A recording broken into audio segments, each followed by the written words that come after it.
Yeah, there we What go. was I just talking about? Oh yeah, like Sleeping. Yeah. And you don't get necessarily good sleep when you sleep in the van. We have bunks in ours, but it's less than ideal. We don't have a lot of space, so. Sometimes you can get good sleep. Days off, sometimes you get good sleep. Yeah. Have you noticed, like, depending on like what your diet like or your general sleeping pattern is like, whether your guitar playing has been affected? Absolutely. Yeah. Absolutely. It's probably one of the biggest factors. Which is why now that we can afford to get hotel rooms, we spend the extra money. We'd probably save like a few $1,000s if we just slept in the van. Yeah. But our live performance and our general demeanor and attitude and stress level is greatly reduced by having a good night's sleep. So it's definitely worth the trade-off because like everyone's in better spirits, everyone is more optimistic. Touring can be very hard. It's like every little bit of help. I feel like that's a price that's worth paying once you can start affording it. We definitely paid our dues by touring and like a back of the van and like sharing a bench seat. Yeah, I think everyone has to do it. You're just miserable the next day, and like your show suffers. So it's just unfortunate. Nolly over here knows what that was like. We've shared many a bench. This is Nolly from Red Seas Fire. We shared a bench in the past. You two No, it still needs to be done. Yes, please. It's on stage. It is. There's like the pile of all. I've been literally doing interviews this whole time. I'm sorry, Knowles. Let's see what else we got. Do you exercise regularly when you're back home? I really should. Is this revealing too much of your life? No. I mean, like, no. I'm getting there, but like, yeah. It's like, I don't have time. I know that's such a bad excuse, but like, I barely have time to like spend time with my girlfriend, which is why I kind of try to make my priority. So it's like, I'd rather do that than like working out. Yeah. In terms of, obviously you don't need to mention things you don't want to, but have you had any like other things like chronic muscle tension or any kind of other illnesses or say physical disabilities or anything that have? My forearm has grown in size from whacking off something. I can't say that. Can't use that in the school paper. Can't use that in the paper. I mean, like, no.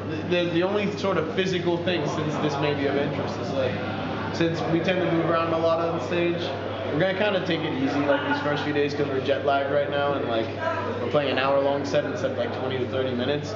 But we generally like to move around a lot on stage. Yeah. And because we headbang a lot and move around, like usually my back like the first few days would be really sore.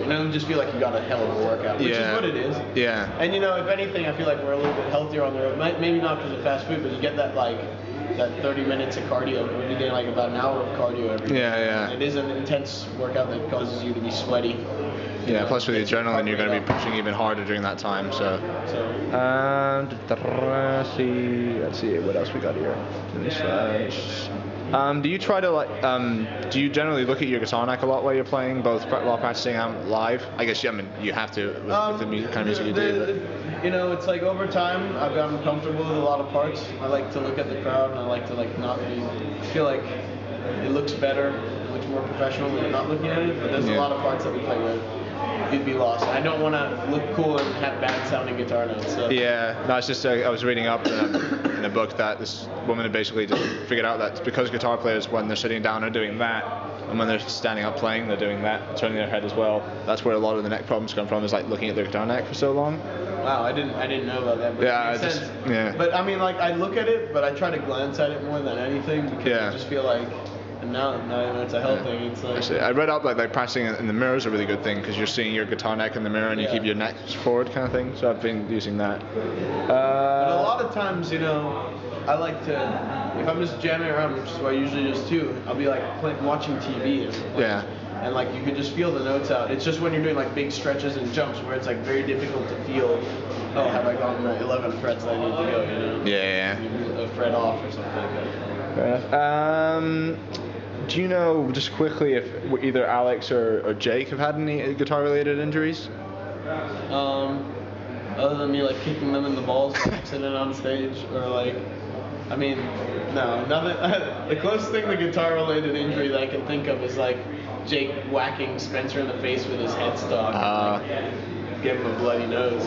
Yeah. Nothing actually to do with the playing side of it. Yeah. Oh, poor guitar got broken. But yeah, no. I mean, none of us have had like carpool, but we're not like shredders, and we don't like practice nearly as much as we should. Really should be admitting that, but it's the truth. Fair enough. So, yeah. Last question, I think. What advice would you give to other guitar players who have had injuries or thinking about things like healthy guitar playing, both at home and on tour, especially on tour? I'm not much of an authority on that, unfortunately. I guess good technique, ironically, would be a good thing, even though I don't have good technique. But I guess like at that point, like my advice to you would be seek help from a professional.